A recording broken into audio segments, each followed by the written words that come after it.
আমি কি পালো sin 90 ডিগ্ৰী এফালে হ'ল 1 আৰু এইফালে কি হ'ব সেইটো মান sin a মানে ধৰিছিলো sin 30 degree plus sin b মানে কি ধৰিছিলো sin 60 ডিগ্ৰী গতিকে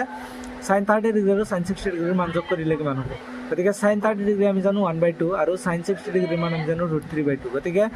1/2 প্লাস √3/2 যোগ কৰিলে কিমান হ'ব 1/2 প্লাস √3/2 যোগ কৰিলে আমাৰ হ'ব